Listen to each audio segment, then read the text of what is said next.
Do the Minnesota Twins have one of the best teenage prospects in all of baseball? Stick around and let me know what you think at the end.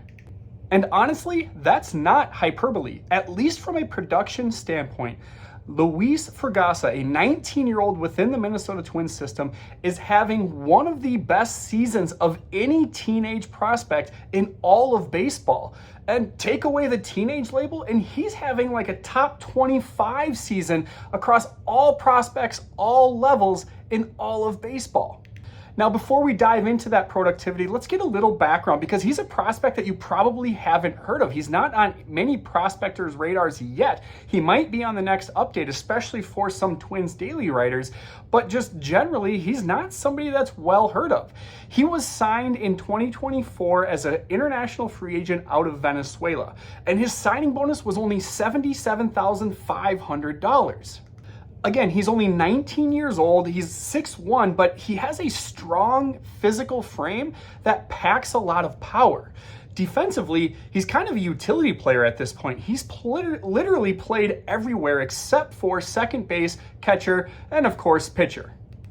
He debuted in the Dominican Summer League at 17 years old, which obviously isn't unique to that league, but he came out with a punch, posting a 784 OPS.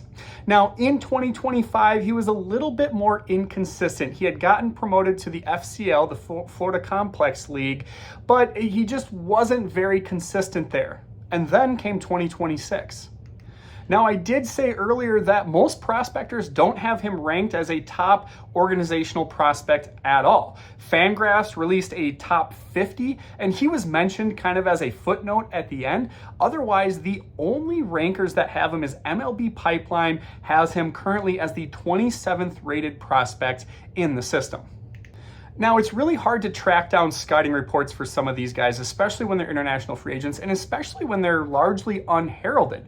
In fact, you go to Baseball America and he has his own page, of course, but there's nothing there. And so I was able to gather some data from MLB Pipeline, and at least for now, they view him as kind of a fringe player despite the success that he's had that we'll talk about here in a little bit.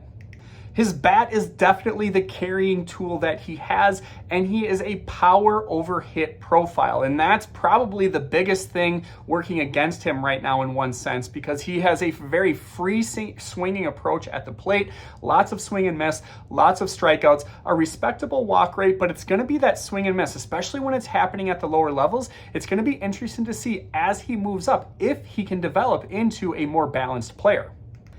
And so he does have the ability to lift the ball, especially to the pull side. And here's just some numbers based on how hard he's hitting the ball. His max exit velo this season was 110 miles per hour, and he has a 90th percentile high-end exit velocity overall. On the base paths, he's an average runner, nothing special, but he's able to poach a few bases here and there. And then again, I already mentioned his defensive versatility. Now, I will say, although he's kind of played all over the diamond, he has spent most of his time in the outfield and specifically at both corner outfield positions. And that's where MLB Pipeline kind of sees him going moving forward. Now, finally, let's look at his actual productivity here, which is what I teased at the beginning of this video. And to put it briefly, he has been the most dangerous hitter for the Fort Myers Mighty Muscles this season.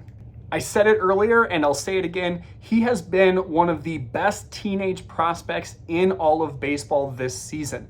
Of teenagers with at least 250 plate appearances, he has the third highest WRC plus at 154 amongst all those players. If we just made it out of qualified hitters, which he's not technically qualified yet, he would be 10th overall. And then if we drop the teenage label, he would be a top 25 based on his production for his WRC plus in all of affiliated baseball.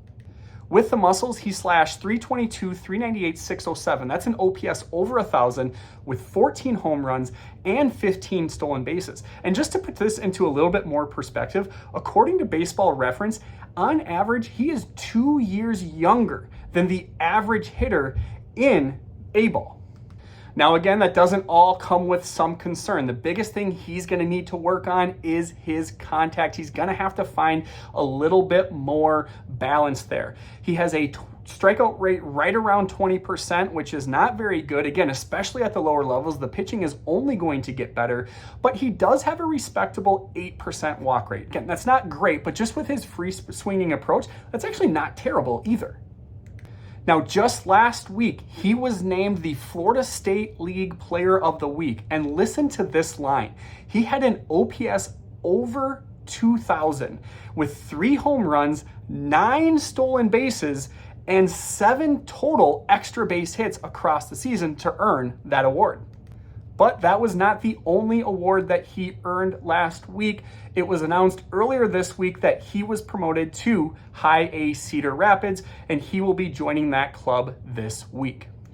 I love looking at prospects like this. It's always fun to try to find that diamond in the rough, and there's no guarantee that Fragoza could be that diamond just because he does have that swing and miss. His defense is going to be a little bit of a question mark. He's kind of another one of those players that we have a lot of at the big league level where I think at this point, at least, he can play a lot of different places, but maybe doesn't excel at one position. Regardless, at 19 years old, already getting into high A, already having a ton of success, it's exactly what you want to see when it comes to that type of development, especially from your unheralded prospects. So what do you think about Fragoza? Let me know in the comments, and make sure you're visiting twinsdaily.com for all of your latest Minnesota Twins coverage.